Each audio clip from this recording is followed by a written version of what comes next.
Bismillahirrahmanirrahim. Assalamualaikum warahmatullahi wabarakatuh. Apa kabar anak-anakku sekalian? Sehat-sehat semua?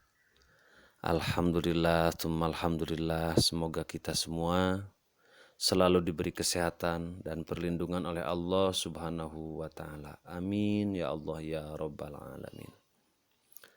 Anak-anakku sekalian yang Pak Opik banggakan, pada pertemuan kita kali ini, alhamdulillah kita masih bisa belajar walaupun melalui pembelajaran daring ya. Tapi tidak menghalangi rasa semangat kita untuk terus belajar dan belajar. Anak-anak sekalian, kita awali dulu pembelajaran kita kali ini dengan pembacaan basmalah bersama-sama ya. Yuk. Bismillahirrahmanirrahim. Anak-anak, silahkan siapkan konsentrasinya. Kita hari ini akan membahas sebuah materi yang baru untuk di kelas 6 atau mungkin telah diulang di kelas telah dipelajari di kelas 5. Nah, di kelas 6 lebih diperdalam supaya materinya lebih paham dan kalian lebih mudah untuk memahaminya ya. Oke, baik. Materi yang akan kita bahas hari ini adalah menentukan gagasan pokok dan kalimat utama suatu paragraf ya. Atau dengan kata lain ide pokok ya. Jadi gagasan atau ide itu, kalau ide dari bahasa Inggris, kalau gagasan bahasa Indonesia ya. Dan kalimat utama dari suatu paragraf. Jadi hari ini kita akan membahas tentang gagasan pokok atau ide pokok ya. Baik, kita lanjutkan dulu. Ya, ini ada yang berkumis, tapi Pak Opik nggak berkumis ya. Anak-anak, sebelum kita mempelajari gagasan pokok atau ide pokok dalam suatu paragraf, pernahkah kalian mendengar kata paragraf? Pasti pernah dong. Nah, apa itu paragraf? Di sini ada paragraf adalah suatu jenis tulisan yang memiliki tujuan atau ide ya. Jadi tulisan yang ada tujuannya, yang ada idenya disebut paragraf. Pengertian yang lain ada yang mengatakan bahwa paragraf merupakan seperangkat kalimat yang tersusun secara logis dan sistematis yang mengandung suatu kesatuan ide pokok. Ada lagi yang mengatakan paragraf adalah satuan terkecil dari karangan yang terdiri dari beberapa kalimat yang saling berkaitan antara kalimat ke-1, kalimat kedua, kalimat ketiga, kalimat keempat, dan kalimat kelima bahkan yang lainnya ya. Yang merupakan penjelasan dari sebuah ide pokok. Jadi paragraf itu beberapa kalimat yang tersusun, nah, ada kalimat ke-1, kalimat kedua, dan sebagainya tersusun. Oke. Menjelaskan ide pokok dalam paragraf tersebut. Berarti di dalam paragraf tersebut ada idenya ya. Ada idenya atau ada gagasannya, ada kalimat utamanya ya. Ada inti bacaannya. Oke. Kita lanjut dulu.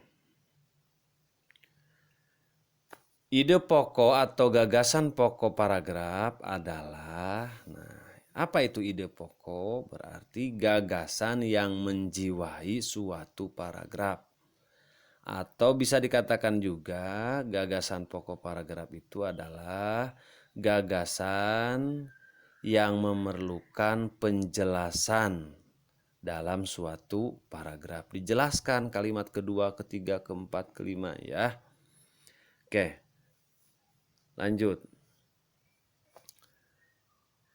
Karena ide pokok itu memiliki harus dijelaskan Di manakah ide pokok berada? Nah, ide pokok berada ada yang di awal, ada yang di tengah maupun di akhir paragraf. Tapi untuk anak sekolah dasar biasanya berada di awal paragraf. Sekali lagi, ide pokok berada pada kalimat utama. Ya, jadi sekali lagi, ide pokok itu berada di kalimat utama yang berada baik di awal, di tengah maupun di akhir paragraf. Oke? Nah, bagaimana Popik kalau ide pokoknya itu ada di awal? Nah, kalau ide pokoknya ada di awal, paragraf tersebut dinamakan paragraf deduktif. Sekali lagi, kalau di awal disebut paragraf deduktif. Kalau di tengah, apa kalau di tengah ide pokoknya? Disebut paragraf ineratif, ya. Kalau di akhir disebut paragraf induktif. Nah, di awal deduktif, ide pokoknya di tengah ineratif, ide pokoknya di akhir paragraf disebut induktif. Ingat? Paham? Coba. Nah, untuk mengingatkan itu cukup suka membingungkan kalau di tengah apa, di awal apa, di akhir apa. Maka dibuatlah sebuah singkatan supaya kalian mudah untuk mengingatnya. Apa itu?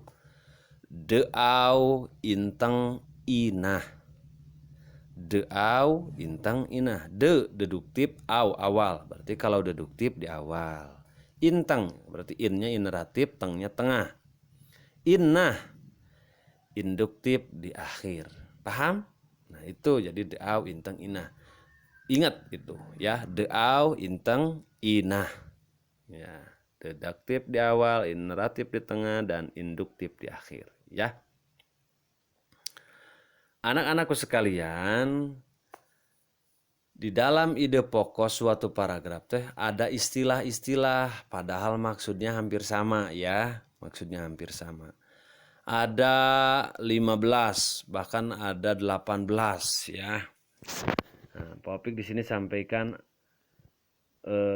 istilahnya itu, istilah ide pokok itu dalam suatu paragraf itu ada kalimat, ya, ada ide, ada bacaan, ada pikiran, ada paragraf, bahkan ada gagasan, ya.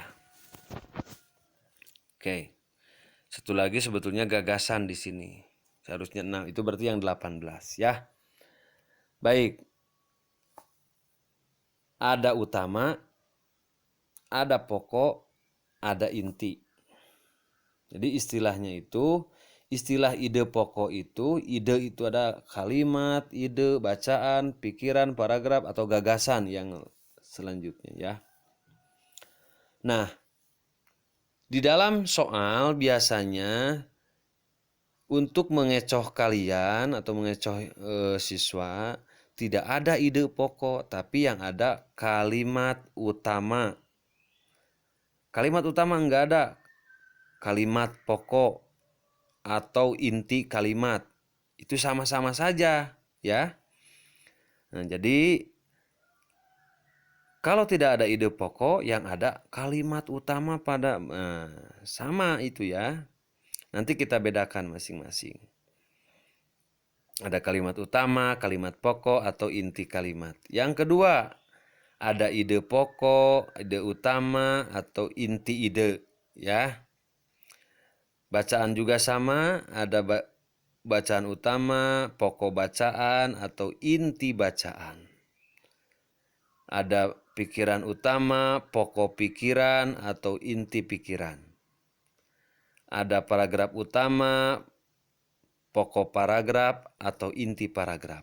Nah, istilah-istilah ini jangan kalian ragu. Kalau tidak ada ide pokok, kan di situ ada ide pokok, maka ada istilah lain, ada yang mengatakan ini kalimat utama, ada kalimat pokok, ada pokok bacaan, ada pikiran pokok, ada inti paragraf, itu sama. Berarti ada 1, 2, 3, 4, 5. Kali 3 berarti ada 15. Kalau tambah gagasan, gagasan utama, gagasan pokok, atau inti gagasan, berarti 18 tuh istilahnya ya.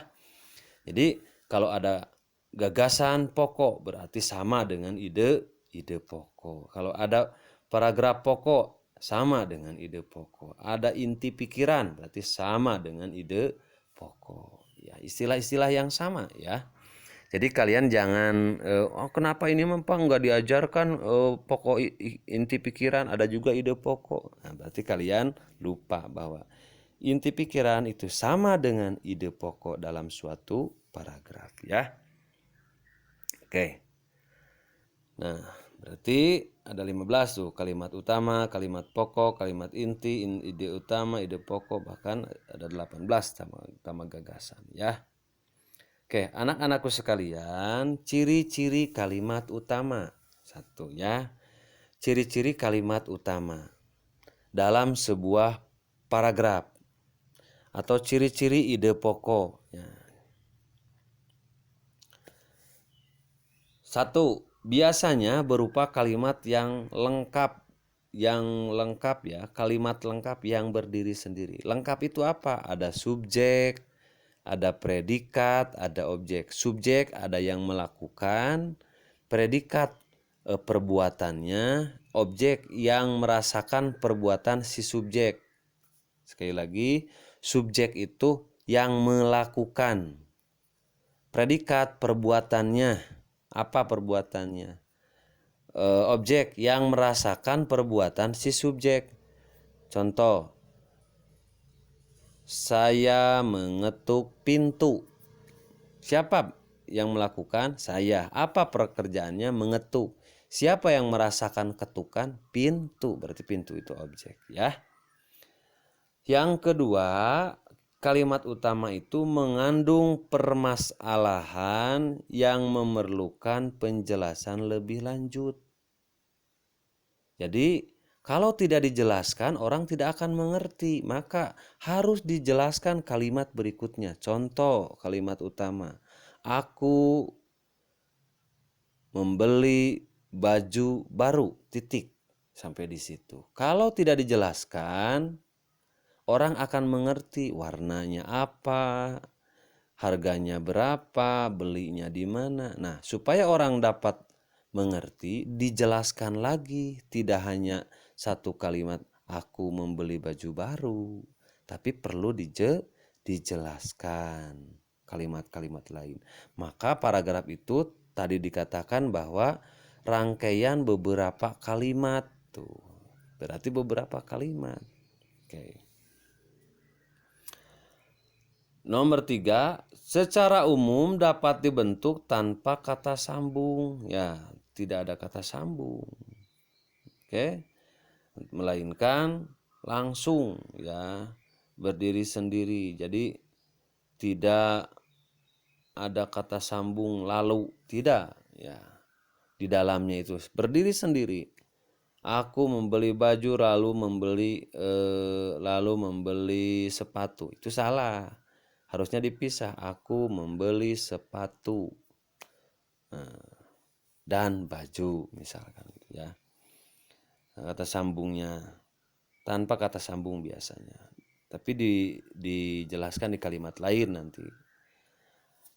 Yang keempat, kalimat utama terdapat pada kalimat yang mengandung gagasan utama. Jadi sekali lagi, kalimat utama itu tadi biasanya berada di awal kan ya, di akhir, di tengah. Nah, kalimat utama berada di awal. Sekarang kita ngambil yang di awal saja. Nah, kalimat utama itu biasanya berada di awal. Nah, di dalam kalimat utama ada maksud tertentu. Contoh, aku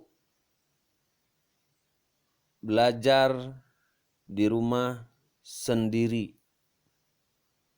Titik. Nah, itu kalimat utamanya. Coba maksudnya apa? Inti menjelaskan apa? Ide pokoknya, gagasannya apa ini? Oh, belajar sendiri di rumah. Itu kalimatnya, aku belajar sendiri di rumah. Maksudnya apa? Oh, menjelaskan berarti belajar sendiri di rumah. Jadi kalimat utama itu kalimat utuhnya. Kalau gagasan pokok, maksud dari kalimat utama itu menjelaskan apa? Itu gagasan utama ya. Pada paragraf induktif, kalimat utama biasanya ditandai dengan kata-kata oleh karena itu. Nah, berarti kalau kalimat utamanya di akhir ya atau disebut induktif, ada kata oleh karena itu. Berarti kalau kalian membaca sebuah paragraf di ujungnya ada oleh karena itu, oleh sebab itu, sebagai kesimpulan, yang penting, jadi atau dengan demikian. Nah, kalian jangan ragu. Kalau dalam paragraf ada 6 kata tersebut, oleh karena itu, oleh sebab itu, dan yang lainnya, itu merupakan ciri-ciri dari paragraf induktif ya. Nah, oleh karena itu kalian harus bisa memahaminya. Kalau paragraf induktif mah ada kata-kata ini ya, oleh karena itu dan oleh sebab itu ya. Oke. Baik. Mari baca paragraf berikut. Ya. Berapa bulan ini seluruh dunia khususnya negara Indonesia disibukkan dengan penanggulangan virus COVID-19. Berbagai cara dilakukan agar penyebaran virus tersebut tidak mendapat menyebar secara meluas. Salah satu usaha pemerintah adalah mengurangi kerumunan orang-orang dengan jumlah yang banyak. Selain itu, bagi yang akan beraktivitas di luar rumah diwajibkan menggunakan masker. Oleh karena itu, di saat wabah virus COVID-19, masyarakat diwajibkan oleh lebih mematuhi protokol kesehatan saat beraktivitas di rumah. Nah, karena ada kata oleh karena itu, berarti ini paragrafnya induktif. Paham? Ya. Oke, contoh lanjut. Nah, udah dulu ya. Oke, anak-anakku sekalian, sekali lagi Pak Opik sampaikan bahwa ide pokok suatu paragraf biasanya berada di awal atau kalimat ke-1 ya. Ada juga yang di tengah, ada juga yang di akhir. Nah, kalau yang di akhir tadi ada ciri-cirinya. Di dalam paragrafnya pasti ada kata oleh karena itu, oleh sebab itu, dengan demikian, jadi. Nah, kesimpulannya. Nah, kalau ada kata-kata seperti itu berarti itu paragrafnya induktif. Nah, ide pokok biasanya berada dalam kalimat utama ya. Kalimat utama biasanya berada di mana? Di awal paragraf. Ada yang di tengah juga dan ada yang di akhir. Kalau di awal berarti deduktif. Kalau di akhir di tengah disebut ineratif. Kalau di akhir disebut induktif. Disingkat dengan deau, inah, inteng, inah ya. Nah, anak-anakku sekalian, supaya lebih paham, kalian bisa buka latihan di buku siswa halaman 2 sampai 3 ya. Halaman 2 sampai 3. Oke? Nah, itu yang dapat Pak Opik sampaikan hari ini. Sekali lagi, tolong ini dicatat. Tonton 2 kali ya. Udah selesai kalian nonton, buka lagi. Catat apa itu ide pokok, apa itu paragraf, ada istilah-istilahnya, kemudian nama-nama paragraf, jenis paragraf ya. Jenis paragraf itu yang induktif, deduktif ya. Supaya kalian bisa menghafal nanti kalau ada penilaian harian atau PH ya. Itulah anak-anak sekalian, terima kasih atas perhatiannya. Oh ya, nanti dikerjakannya dikirim ke Pak Opik ya. Akhirul kalam, wallahul muwaffiq ila aqwamit thoriq. Wassalamualaikum warahmatullahi wabarakatuh.